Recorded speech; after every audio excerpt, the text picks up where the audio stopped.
haven't seen you for a couple of days, have I? I've been doing loose women.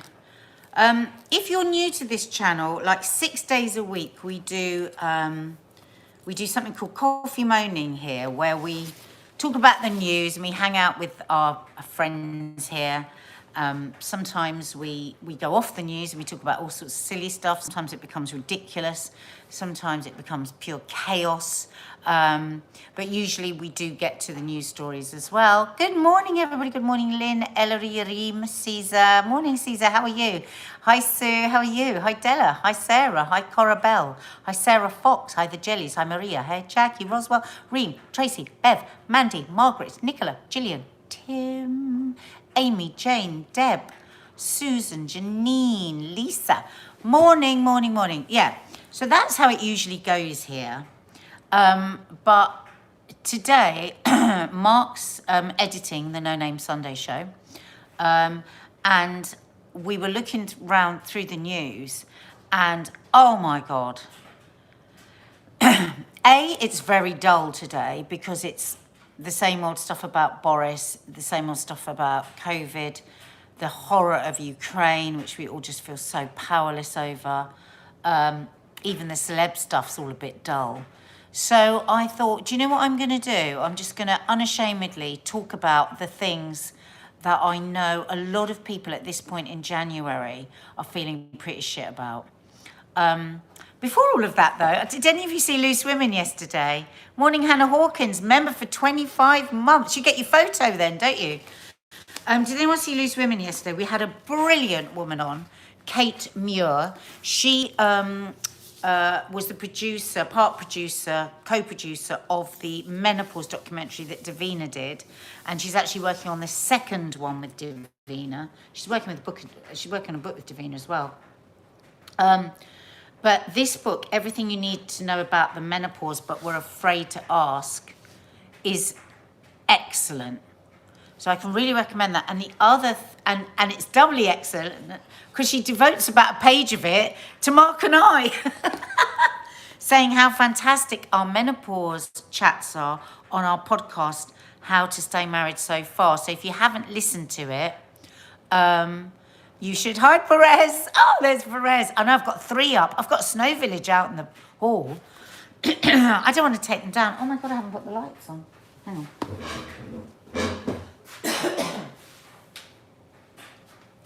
Yeah, so it's not just because she mentions Mark and I, though I have to say she's very wise too, because we do a really good podcast on the menopause from the perspective of a couple, because it can, it can have a huge, well, it does have a huge impact on so many relationships. So that was that bit of news. Perez, hope you're well, my darling.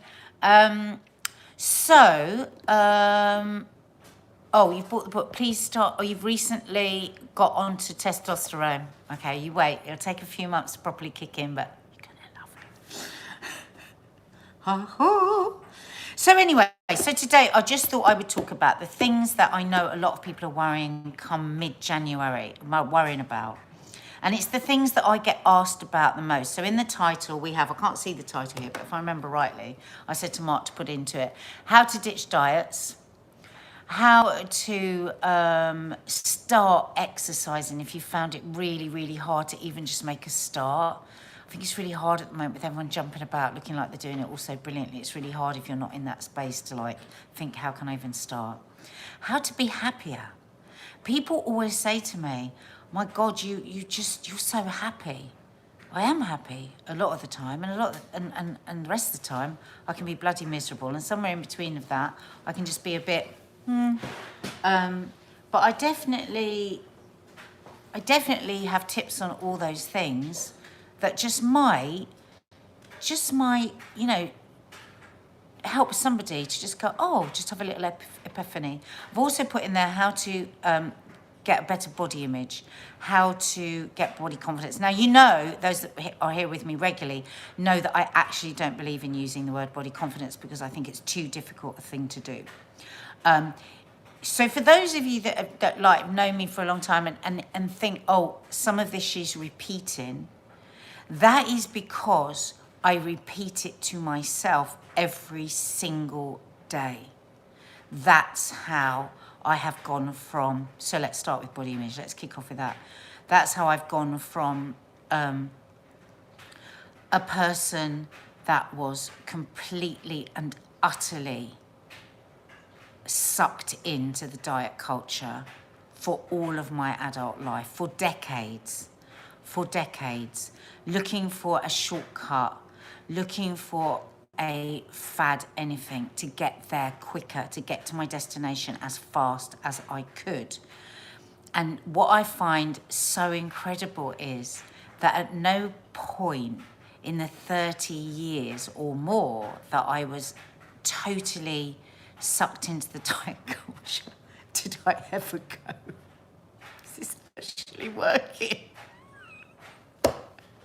This shortcut thing, does it actually work? I mean, I was talking about this the other day and I was saying, you could have sold me absolutely anything. I really believed in things like, you know, whacked out ideas like it's the chemical reaction to, say, a grilled grapefruit and crispy bacon, that when you eat them together, they then become like this fat burning machine. I used to believe shit like that. And it's really important. I was talking to a body image expert, great woman, Holly Rubin, the other day about this, and she really made me think about this. She said, it's really important, she's a psychotherapist as well, that you don't have shame if you've been sucked into the diet culture. Because sometimes I can go, oh my God, I was such an idiot. I was such an idiot. The way I used to believe everything, the way I went on the grapefruit diet, the way I went on the boiled egg diet, the way that I went on the Atkins diet, the way that I then did the nothing but water for a week diet, you know. And she said, you know, you mustn't do that, because shame about the way that you've treated yourself actually exacerbates all the negative stuff. You know, the thing is, the diet culture is so seductive. And we're looking for, it's the hope that kills us, and they sell us hope. And they sell us the possibility that if we just do this thing, if we're just strong enough to just do this thing, everything that we dream of will come to us. And they do it very well. And the PR, the money that's spent on the PR for that is extraordinary. And I believed it, right? I was in it. I promoted it. I was a believer in the diet culture. I thought it was just a case of just eat more, eat less, and move more. It's not. It is not that simple. It really isn't that simple. And until we, you know, and I know some of you have heard me talk about this before, but I have to remind myself of it every day, every single day. What is the emotional connection to me and food? Where am I using food to deal with something that's going on in me? Am I lonely today? Am I anxious today? Am I frightened today? Am I angry today? Am I just hungry? And some days I don't have to think about that a lot. Other days I do. I had a bad sort of flashback to all of that recently. I can still trip so often and trip into eating without recognizing everything else that's going on, that's making me just stuff this baguette that I wouldn't normally eat. And in the old days, when I would get out of hand and I would get out of control with my eating, I would look, where's the diet that's going to save me? Because I'm so shit. I'm so terrible. I've overeaten all this food. I'm disgusting. I've done this. I've got to now find the next new diet. I posted something on my Instagram the other day. I can't remember the name of the chap that said it, and I've been saying it for the last couple of weeks because I love it so much. And he said, slowly is the fastest way to get to your destination.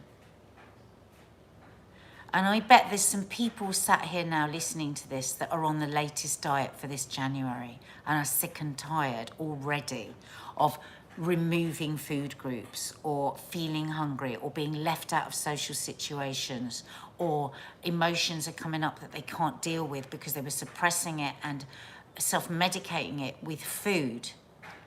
And what I would say to you is really interrogate whether this is actually going to work for you long term. Have you been on diets before and they've worked for you long term? Probably not if you're back on another one now. And, you know, these are really good questions. And maybe think about, do you know what? I feel like I'm close to the edge of this and I'm going to start binging and it's going to become chaotic for me because I've been trying to control my eating to such a degree.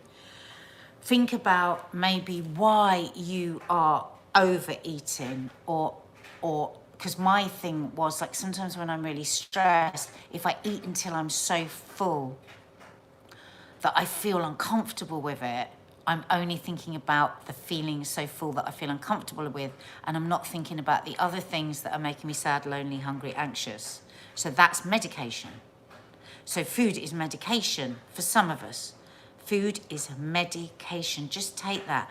Am I medicating myself with food? Am I? And then am I going on a diet to try and stop this, you know, medicating with food? It's not going to work because you're going to slip back to medicating your emotions with food.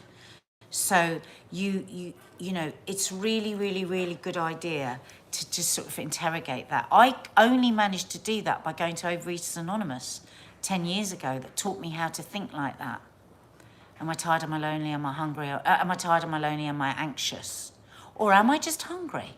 Or do I just really want this Victoria sandwich cake with a nice big mug of tea? Because you know what?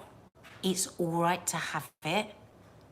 And if you say, oh, I'm never having cake, oh, I'm never having a burger, oh, I'm never having chips, I will guarantee you that you will have it with knobs on at some point within days of absolutely refusing to have it, because it plants a little seed in your head of what you went without and you will have it.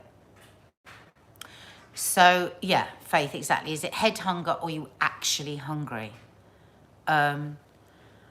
Hi, Jacqueline Frost. What are you talking about? I'm talking about lots of things, talking about how to rid yourself of diet culture, how hopefully to get a better body image and more confidence, and how to be happier, and how, which will come at the end of this, because all of this will help you be happier, and how to start exercise if you're really, really stuck, how I managed to start exercise anyway. This is all just my experiences. This is how I have done what I've done. I'm not a doctor, I'm not a nutritionist, I'm not an exercise expert. I'm no expert on anything at all.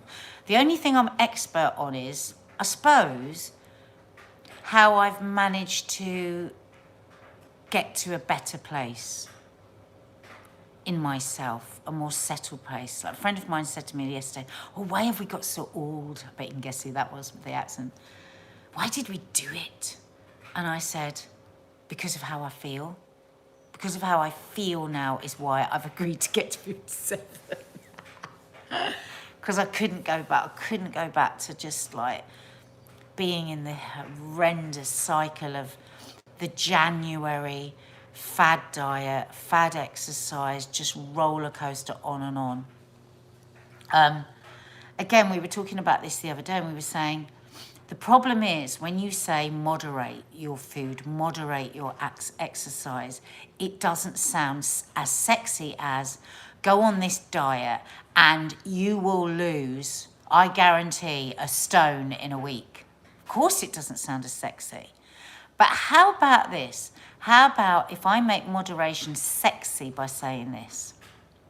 That over time, gradually, you will stabilize your weight and you will be able to stay at it whilst enjoying gorgeous food, socializing, occasional alcohol, if that's what you want, cake, if that's what you want. And you can do that. It's the fastest way to get there is slowly. You remove the anxiety, you remove the self-loathing, you remove the vicious cycle of the pain and agony of going on and off a diet and the sense of failure each time and the ineffectiveness for improving your mental health and all that. What about if I said all of that could go? And I said to you, and the answer to that is moderation. Does moderation sound a bit sexier now? No. No anxiety around food. Improve your body image. Get to a weight that you can actually keep and stabilize. Remove the self-loathing and the vicious cycle and the starving.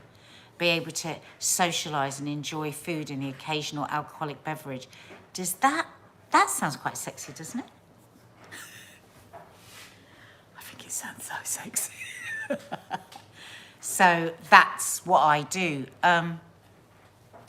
The way I eat, I will eat for the rest of my life because it works for me.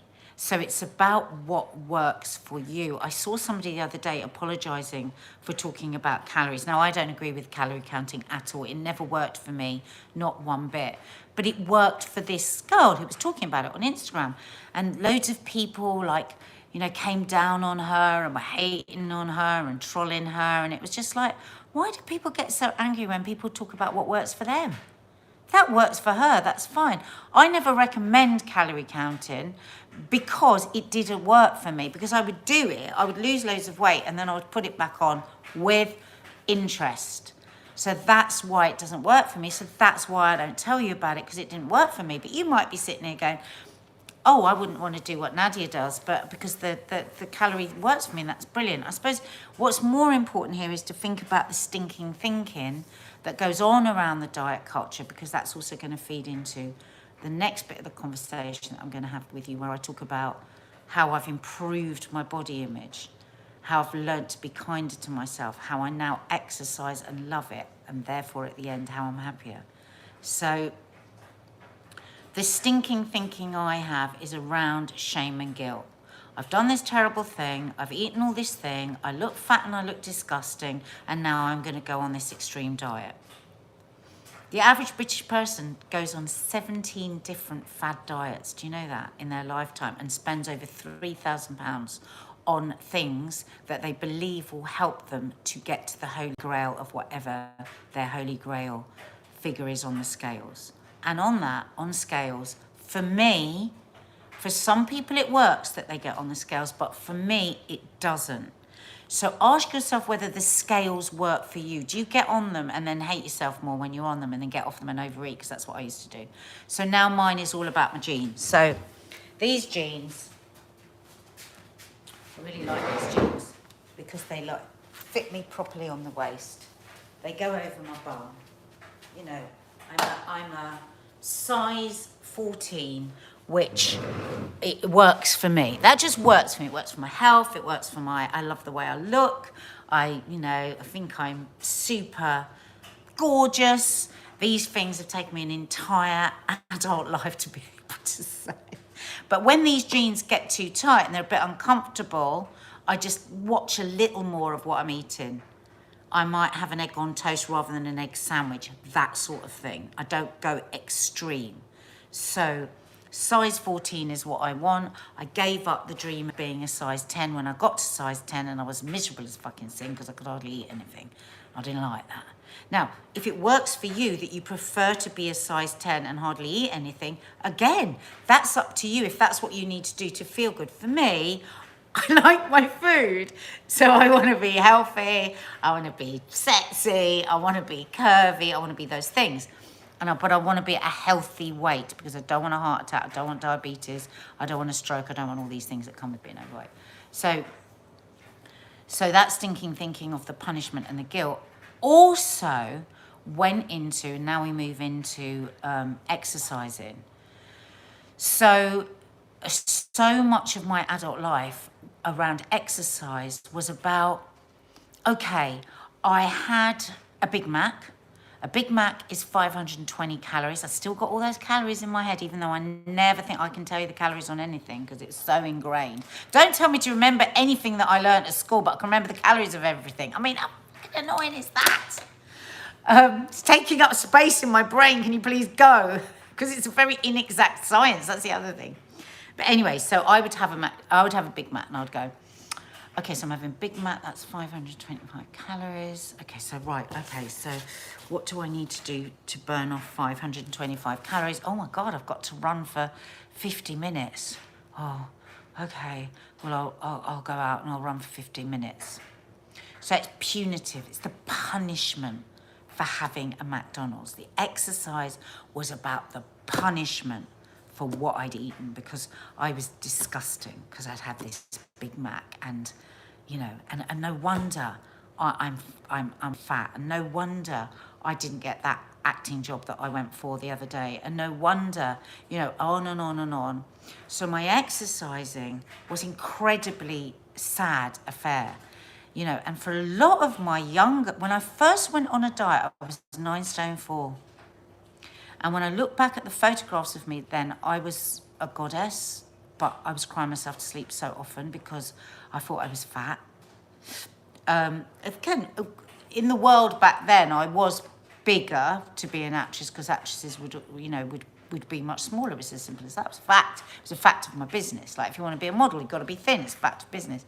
So that's when I first started dieting and exercising. And oh my God, when I think about what exercise used to feel like the horrible stinking thinking in my head of, like, if I go for a run now to then, so I'd be going for a run and I'd be going, I hate it, but how many calories? Oh my God, I've only done 10 minutes or whatever, that's only 20 calories or whatever it was, I don't know the actual numbers.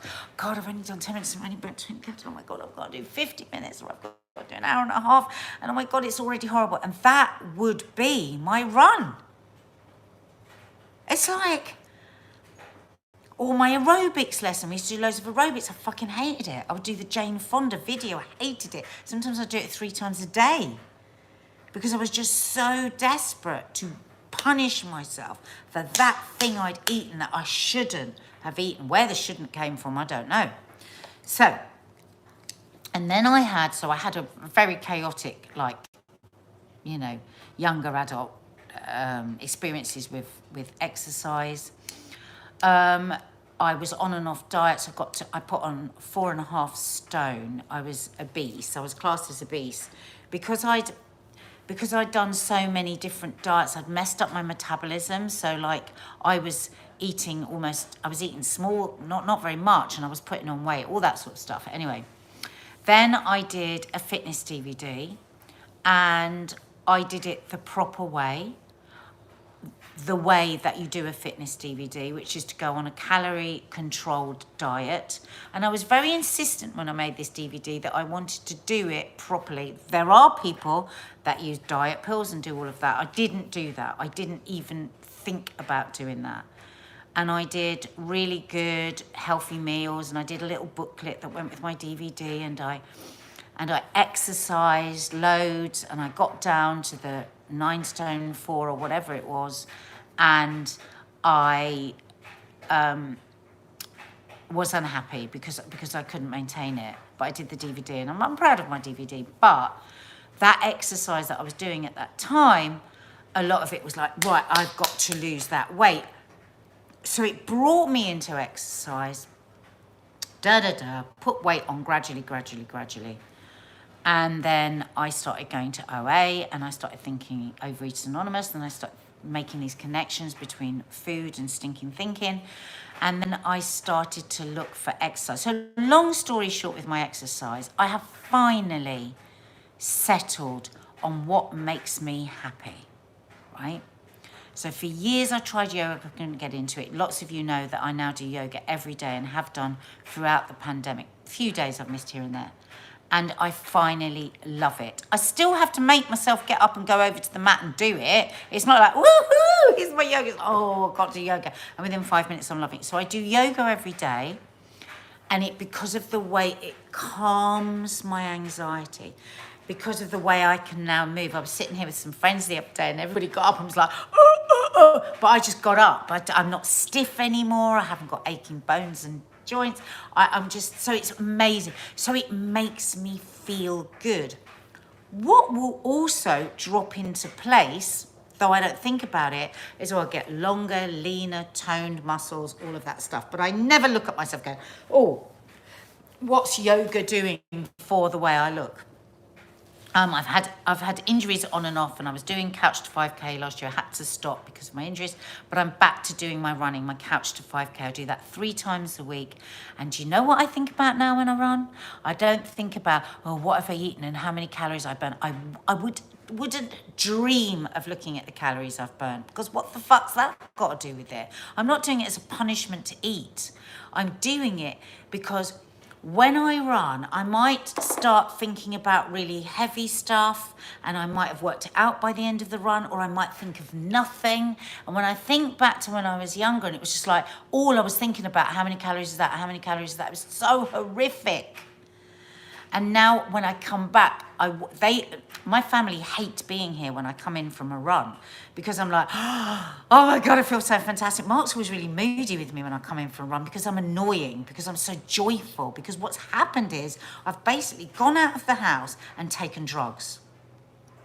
I've taken the happy pills. I've taken the good stuff. I've come in and I am buzzing. I'm as high as a kite, but actually they were legal and my own body created them, and they're called endorphins. Now you might think, oh, I hear people talk about endorphins. What? They work. I mean, they like literally work. They take away your anxiety, unbelievably. They give you more energy. They power you up. They fire you up, and they're free, and you can't get arrested for them, and your own body makes them. The other way, if I'm not running and I want to get some of those free legal drugs pumping around my body, is I will dance. I'll put a blast of music on, I'll dance, dance, dance. I've just started weight training. I'm really excited about that because I want to do that for my muscles and my bone health. So I feel pretty good now, in a good place with my exercise. But the thing is, if you can't get started, remember, slowly is the fastest way to reach your destination. So choose something tiny. If you haven't exercised for ages, don't think about 10,000 steps. Think about 1,000. Don't think about an hour's run. Think about 10 seconds. Think about walking for 5 minutes, maybe running for 10 seconds, walking for, and then build it up, because slowly you will get to your destination. If you hair out of there now and go, right, woohoo, here I go, I'm going to run, you'll give up, you'll have done your knee, you'll have done your ankle, you come back, you go, running's not for me, I'm shit at running. If you are suddenly going to go to TikTok and do 1,000 squats, you're going to end up with a problem, and you're not going to get Kim Kardashian's bum. Nobody's going to get Kim Kardashian's bum. You know what I mean? You ain't going to get that from exercise. So don't look for fad diets. Don't look for fad exercise plan, exercise promises, because that's what they are. They're fads. Shortcuts are short term. So really, really slowly. So maybe, I mean, Mark's just come in. Mark started really slowly with his running, really slowly. He's run multiple marathons now. Joe Wicks, he started really, really slowly. He's now on the top level you can get to with Joe Wicks. He would have thought that was unimaginable. I would think it was unimaginable now what I can do at yoga. So don't try and imagine the end game. Just say, today, for instance, whatever it is, I'm going to put one tune on and I'm going to dance like a maniac, or I'm going to do a 7-minute exercise video, or I'm going to go for a walk. It doesn't sound sexy, but this does. You will eventually get to a place where you're fitter, it's easier, you will get all the endorphins that I'm talking about, the free drugs, and you'll feel fantastic, and that will feed into your positive thinking about yourself and will help you with your body image. But we want to part body image. What we want to do is think about what's going on in here, and then the body image follows afterwards. So we've done the diet culture, we've done how to start with exercise. Now we're going to move a bit more into that body image thing, because I think that those two approaches, well, not think, I know those two approaches that I've taken to both those things, that I only learn by making the mistakes for 30 to 40 years, by trying to find a quick fix and then realizing after 30, 40 years, oh shit, insanity is repeating the same action, expecting a different outcome. And I went, I think I might be insane, because no quick promise diet has ever worked and made me happier. It's only made me sadder. No quick fix or punitive exercise regime has ever worked for me. It's just put me off exercising. So for me, that's how I've got the balance. That's how I've got the moderation, the sexy. Let's just call it sexy moderation instead of always going, well, no, it doesn't sound sexy. It does to me because it works and you don't feel as anxious and you don't hate yourself as much. So that's very sexy to me. So that's what I've done with food and with exercise. So then because of that, then the body image and body stuff, which those who follow me regularly know that I don't say body confidence anymore because I think it's almost impossible for somebody to feel body confident in the way that we interpret that. So we would think of, say, I don't know. Let's think of somebody, I don't know. Think of a like top model, somebody that you look at and you go, wow, she can really strut her stuff down a catwalk. Oh my God, she can lie around in a teeny-weeny bikini because she's so confident. I could never get that confidence. You're probably right. Well, in fact, you are right. You're never going to get. It's highly unlikely that you're going to get to that level of confidence unless you were born with that. And I know people that are a size 20 and have that kind of confidence.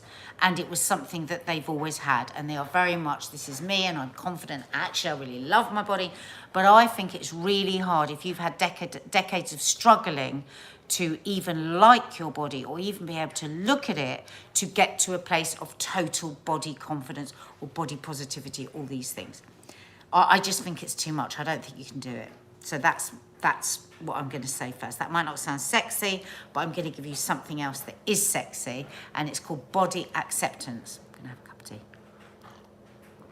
And the difference between body confidence and body acceptance is not that you go, some people got this confused when I was talking about this the other day and thought I was saying everyone can be whatever, everyone, it doesn't matter what size you are. Well, I don't actually think, for me, it's not my business, whatever anybody else's size is.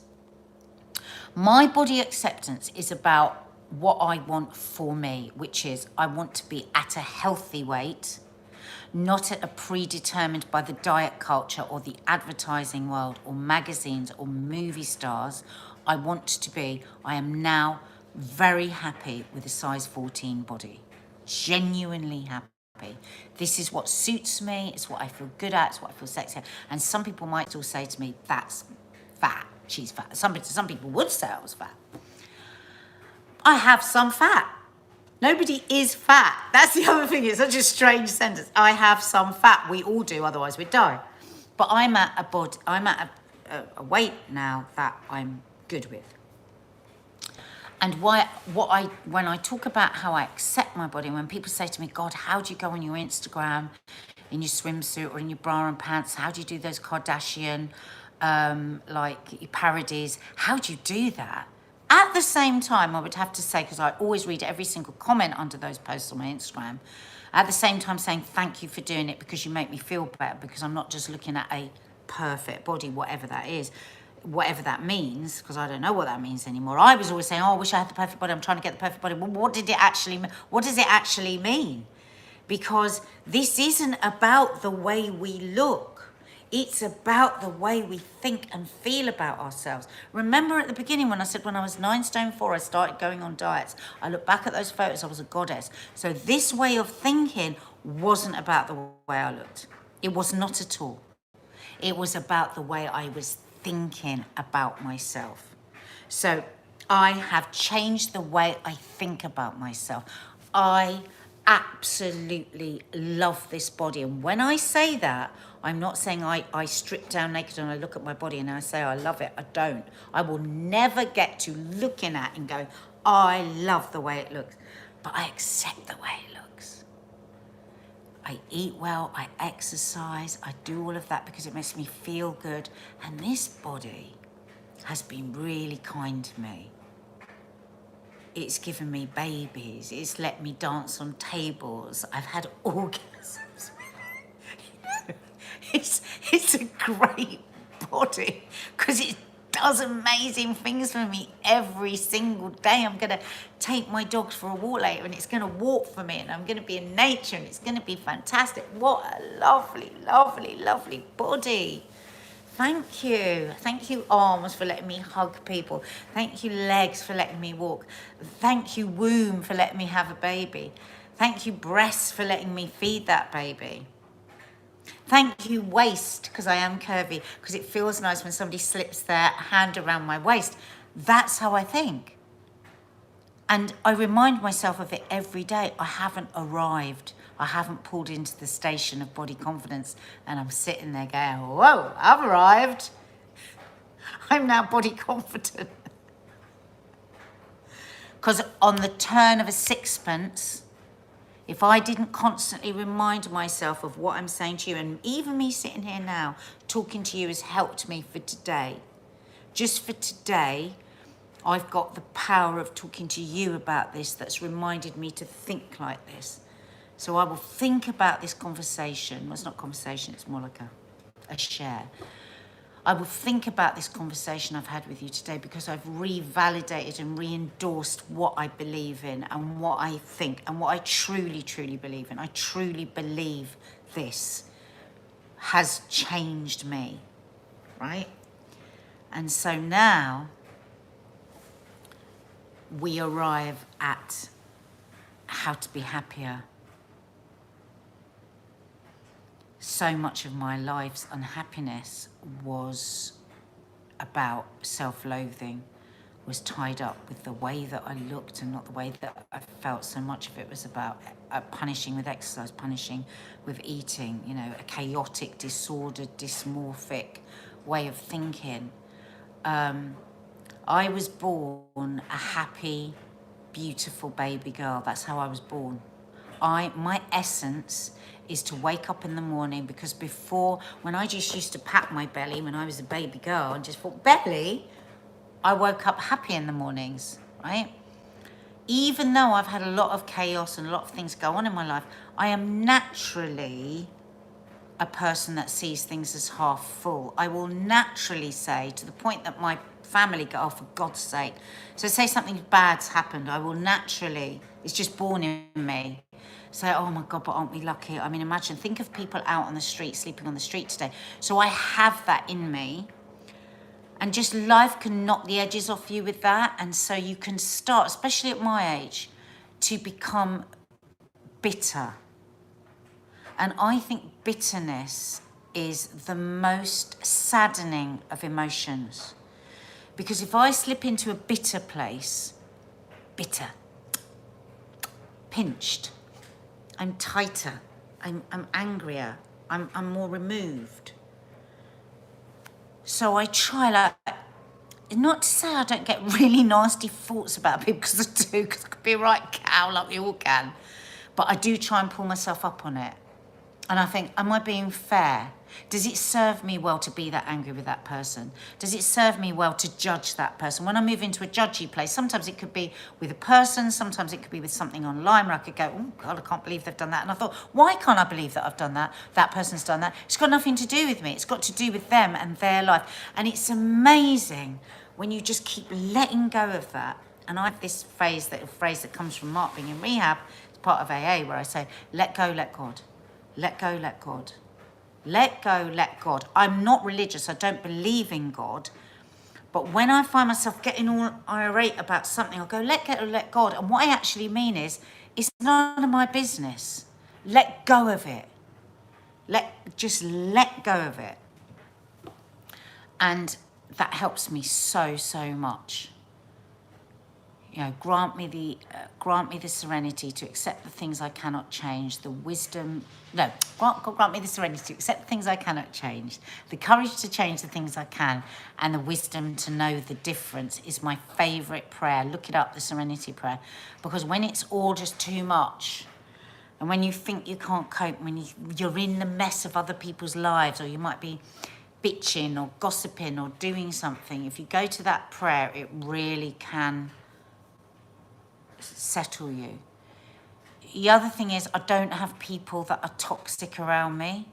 We can have those friends. Well, haven't had any like that for years, where you go, oh God, I always feel a bit unclean after I've been with them. I always feel like I have to pretend I don't feel as good as I do, or I don't. Get rid of them. That's my big, big top tip the people that make you feel worse. It's so hard for us to keep reminding ourselves to feel better about ourselves. So if you've got somebody that is exacerbating that, aiding you to feel bad about yourself, get rid. Honest to God, right at the top of my list, get rid of them. I mean, I've overrun here massively, so maybe I need to do another whole one on the things that I do to be happier, but yeah, get rid of them. Make life a bit smaller. If you've got so many things that you think, oh God, I wish I had that, I wish I had that, just make it a bit smaller. I think we all learned a bit more from that with the pandemic. You know, it's gratitude. It's so annoying. I know it's an annoying thing, but I do every morning and every evening just say it in my head, because it annoys my family, because they're like, oh God. I do think of things that I'm grateful for, and that really helps as well. But we will do another one on this, on how to be happier. But everything that I've talked about already today has led me to be a much happier person than I was. Much, much, much happier. Slowly is the fastest way to get to your destination. It's so sexy. Moderation is fucking brilliant. You don't have to pay anyone for it. You don't have to go and see anyone for it. You can't fail at it in a massive way, because if you were to be unmoderate, you just go back to being moderate. It's brilliant. It really is brilliant. So, yeah. I just thought I would just share those things rather than talk about the news again, because I know second week of January, that's what we're all thinking about a bit, isn't it? So, yeah.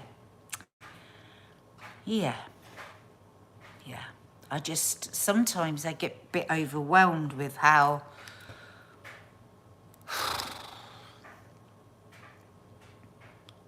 wasteful so much of that thinking is. You know, like I just said back there, it reminds me, like, when people say to me, oh, thank you for doing these, I thank you for being there, because when I have to just talk about it, it reminds me of the insanity of it all.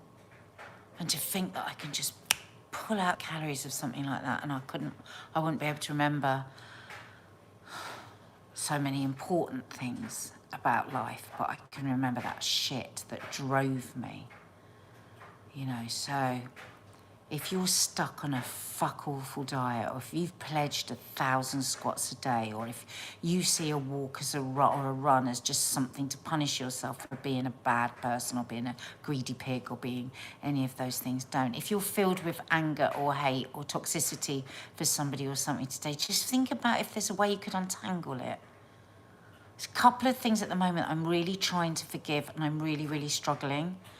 But I'm really, really trying to forgive it, because it's toxic in me, and it doesn't feel nice, it doesn't feel good, and it's not healthy for me. So try and untangle on toxicity. Can you think of anybody or anything where you're holding on to anger that maybe you could let go of? Talking to myself there. It's quite hard at the minute.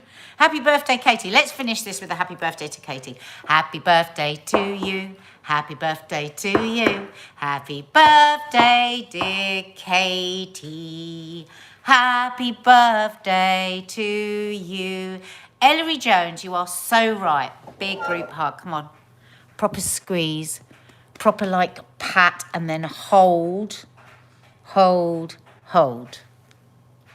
Lovely. If you're new to the channel, hit the subscribe button. We do so much funky, sexy, moderate stuff on here. So subscribe to the channel, hit the notification bell. Don't forget, now on Sundays, we have Sunday off, because we were working 7 days a week, and that wasn't good for our health. Every Sunday. So if you want to join the members, it's 37 pence a week. If you don't want to join the members, don't forget, we upload stuff here every day, apart from Sundays, for free. Every single day, and will never cost you a penny, and you've got me and my friends, and I know that we mean a lot to you. I know it. I read a lot of your messages, but Lots of love. Bye.